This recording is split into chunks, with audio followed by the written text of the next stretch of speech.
Hello everyone, আসসালামু আলাইকুম। কেমন আছেন সবাই? তো মেয়েরা না থাকার কারণে কিন্তু দেখা যাচ্ছে এবার কোনো কিছু করতেই না মন সায় দেয় না, আর করলেও না মনের ভিতর কোথায় যেন কাটার মতো বিঁধিয়ে যে আমার মেয়েরা কি খাচ্ছে আর আমি এখানে এত কিছু করছি। তো যাই হোক, এখানে তো আবার ছেলে আছে, ছেলের কথাও তো ভাবতে হবে, তাই না? তবু ছেলেটা, মেয়েরা বলে বারবার যে মা তুমি কিছুই করো না, হাবিব শুধু কমপ্লেন করে। আসলে এখন তেমন একটা কোনো কিছু ওইভাবে রান্না করা হয় না। যেমন আমি কিন্তু রমজানে সবসময় একটা মিষ্টি জাতীয় ডেজার্ট হিসাবে রাখি, তো এবার কিন্তু ওইভাবে করা হয়নি। প্রথম দিন একটু ক্ষীর রান্না করছিলাম, তারপরে আর করা হয়নি। তো এই যে আজকে পুডিংটা করে রাখলাম। তো ওটা কিন্তু গত দিনই খাওয়ার কথা ছিল, কিন্তু সেটা পরদিন খাবে। তো আমি সবসময় পুডিং এইভাবে প্রেসার কুকারে রান্না করে নেই। আপনারা কে কীভাবে করেন কমেন্ট করে জানাবেন। আসলে মনে কিছু সময় কিছু কষ্ট আছে না, দেখবেন আপনি চাইলেও লুকিয়ে রাখা যায় না। তো আমার ইদানিং এরকমই কিছু একটা হয়েছে। আসলে মনে হয় কি, অনেক ধরনের মেডিসিন খাই, তো হয়তো সেটারও পার্শ্ব প্রতিক্রিয়া হতে পারে। তারপরে 40-এর উপরেও বয়স হয়ে গেছে, এটারও কারণ হতে পারে। কারণ একটুতেই কেন জানি আমি অধৈর্য হয়ে যাচ্ছি। তো আলহামদুলিল্লাহ, তবু আগের চেয়ে ভালো আছি। আর নিজের যে দোষ ত্রুটিগুলো নিজে ধরতে পারি, এই জন্য আল্লাহর কাছে হাজার হাজার শুকরিয়া। আর এই জন্য সবসময় আল্লাহর কাছে কিন্তু ক্ষমাও প্রার্থনা করতে পারি। তো আমার প্রিয় আপু, যাকে দেখে আমি প্রতিনিয়ত আমি নিজেকে অনেক অনেক সান্ত্বনা দেই বা অনুপ্রেরণা বলেন, যেটাই বলেন না কেন, সেই জ্যোৎস্না কাজল খান আইডি থেকে আপু আজকেও সুন্দর একটা কমেন্ট করেছে আমার ভিডিওতে, আপনাদের সাথে একটু শেয়ার করছি। আপু বলেছে, ইনশাআল্লাহ আপু আমি তোমার জন্য দোয়া করি। তো ভালো থাকার একটা টিপস বলি আপু, জীবনে পজিটিভ নেগেটিভ যা কিছু ঘটবে সব কিছুতে পজিটিভ চিন্তা করে অ্যাকসেপ্ট করবা। ভাববে যে আল্লাহ যা করে মঙ্গলের জন্যই করে। ভালো থেকো সবসময় আপু।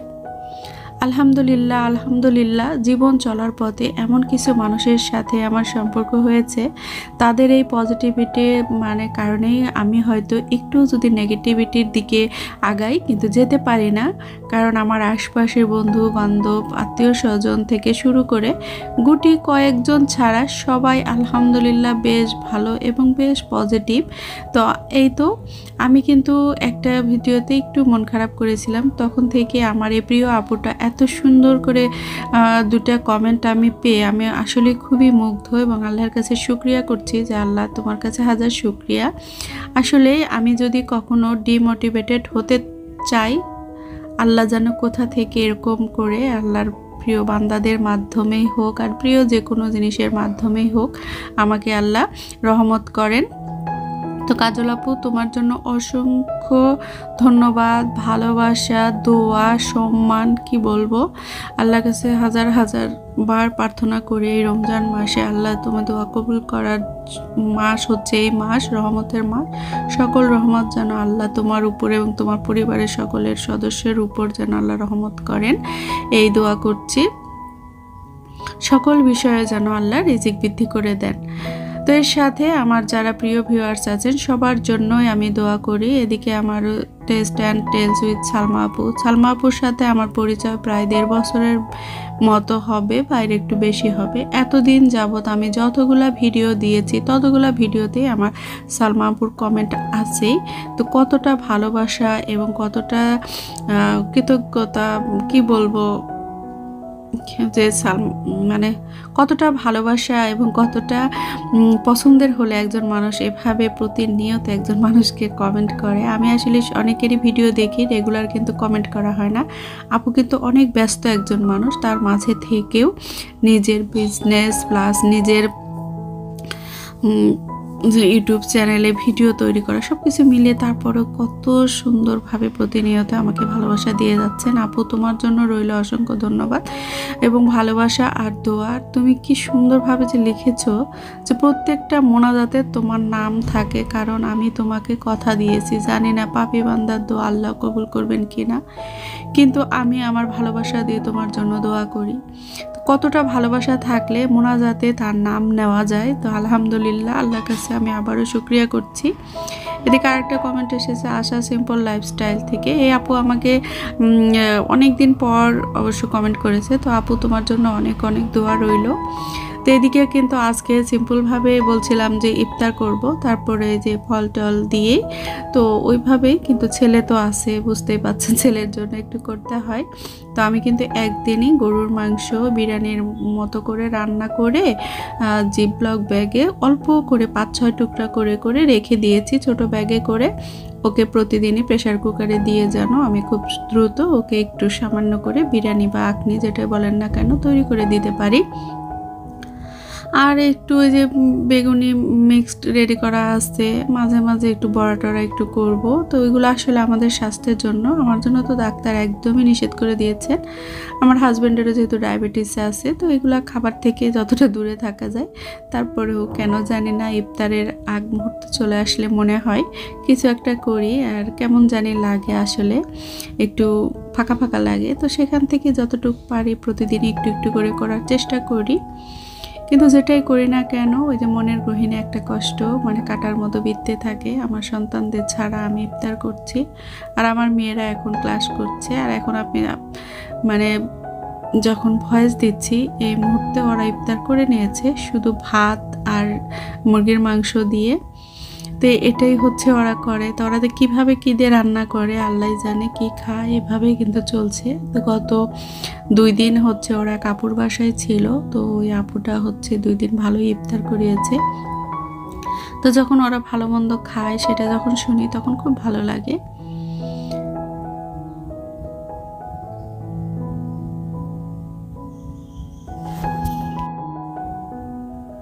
তো ফল সবজি যেটা বাজার থেকে আসুক না কেন আমি কিন্তু সবসময় এভাবে ধুয়ে রাখি, কিন্তু সবসময় এভাবে দেখানো হয় না। আর আজকে যেহেতু ভিডিও টপিক কি করব, মনটাও বেশি একটা ভালো না, শরীরটাও ভালো না, তো ভাবলাম এই ধোয়া পাকলাগুলোই আপনাদের সাথে একটু শেয়ার করি। সেখান থেকে সবজি প্রথমে ফলগুলো ধুয়ে নিলাম, তারপরে যে টমেটো শসা আমি সব কিছু এভাবে ধুয়ে রেখে দিই। আমি না, শুধু আমার মনে হয় সবাই করে। তো বাজার থেকে আনার পরে বাজার থেকে যেটাই আনুক না কেন সেটা না ধুয়ে ফ্রিজে রাখা বা ঘরে রাখা আমার কাছে ভালো লাগে না। কারণ ওরা দেখবেন সবজিতে কিন্তু এক ধরনের পানি ব্যবহার করে, আর ওই পানিটা কত ভালো পরিমাণে সেটা আমার জানা নেই। তো আজকে ইফতার হিসেবে করা হয়েছে মাছের মাথা দিয়ে আলু দিয়ে একটা ডাল। আমরা যেহেতু বগুড়ার বউ, আমার কিন্তু আলু ঘাটিটা খেতে খুব ভালো লাগে। আর এখানে এই যে ছোলা, 2টো পেঁয়াজু করেছি, আর সাথে অল্প একটু ছোড়া করে নিয়েছি ওর বাবার জন্য।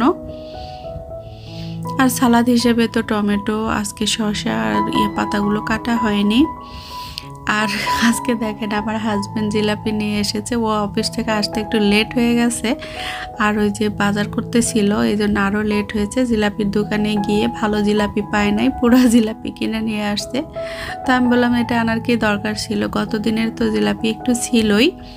কিন্তু সে কিন্তু তারপর নতুন মনে করছে মশমশাটা নিয়ে যাই, কিন্তু কালো কালো পোড়া পোড়া এটা কে খাবে বলেন তো। দেখেন তো এই যেটা যে গত দিনেরটা ছিল আমি ফ্রিজে রেখেছিলাম সেটা কিন্তু বের করে নিয়েছি। জিলাপিটাও মূলত আনা হয় হাবিবের জন্য, ও খুব পছন্দ করে। ওর হচ্ছে ইফতারিতে হয় পোলাও থাকতে হবে, ফ্রাইড রাইস থাকতে হবে, না হলে বিরিয়ানি বা আখনি এই ধরনের কিছুই থাকতে হবে। তো ও তো বেশি খাবার খুব কম খায়, ফল জাতীয় খাবার খায় সমস্যা নেই, ফলে অতটা ডিস্টার্ব করে না, কিন্তু এই ধরনের খাবারে খুবই ডিস্টার্ব করে। সব কিছু খাবে না, মাংস ছাড়া খাবে না। মাংসও যে খাবে খুবই মানে সিলেক্টেড কয়েকটা মাংস খাবে। মুরগি হলে শুধু রান খাবে আর বুকের মাংস খাবে, আর গরুর মাংস হলে একদম ফ্রেশ মাংস হতে হবে, তার আশেপাশে কিছু থাকা যাবে না। তো এরকম আমার ছেলেটার জন্য সবাই দোয়া করবেন, ও যেন আস্তে আস্তে খাবারের প্রতি হয়, মানে ভালো সব খাবারের প্রতি অভ্যস্ত হয়। এই যে ওর জন্য একটু করেছিলাম আখনি, আর ওখান থেকে অল্প একটু বললো বেশি খেতে পারবে না, তো সেখান থেকে আমি 1 মুঠ নিয়েছি, ওর বাবাকে 1 মুঠ দিয়েছি। আজকেও আজকে যে ভিডিও দিচ্ছি আজকে ওর জন্য সাদা পোলাও করেছি। তা আজকে একটা ড্রিঙ্কস রেডি করব। এই ড্রিঙ্কসটা হচ্ছে আমার 2 মেয়ের খুব পছন্দের, ওরা হচ্ছে প্রতি রমজানেই ওরা এরকম ড্রিঙ্কস করবে। সেটা হচ্ছে আপনারা হয়তো খেয়াল করেছেন গত রমজানেও এই ভিডিও দেওয়া হয়েছে, কারণ ওরা এইভাবেই ড্রিঙ্কস রেডি করে। সেটা হচ্ছে চিয়া সিড আর ইসবগুলের ভুসি, তার সাথে পানি দিয়ে মিশিয়ে আর অল্প পরিমাণে মিরিন্ডা বা ফান্টা, এটা যে কোনো একটা হলেই হয়, দিয়ে ওরা খাবে। তো আজকে ওদের মতো করে আমিও করে নিচ্ছি।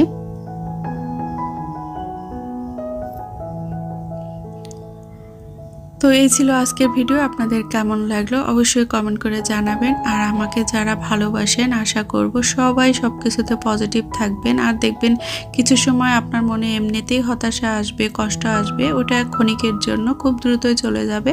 ওই মুহূর্তগুলো সবচেয়ে আস্তাগফিরুল্লাহ বেশি বেশি করে পড়বেন, দেখবেন ভালো থাকবেন।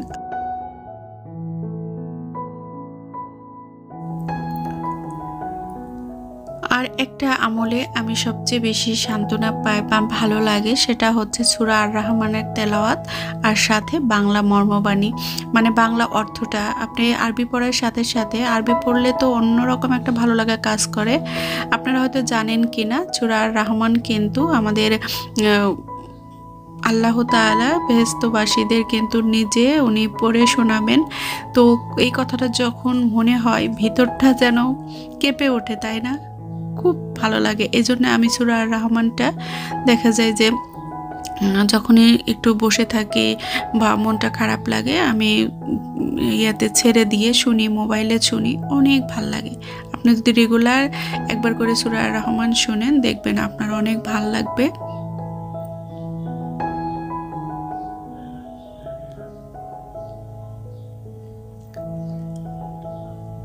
তো এই ছিল আজকে ভিডিও। আপনাদের কেমন লাগলো অবশ্যই কমেন্ট করে জানাবেন। আর যদি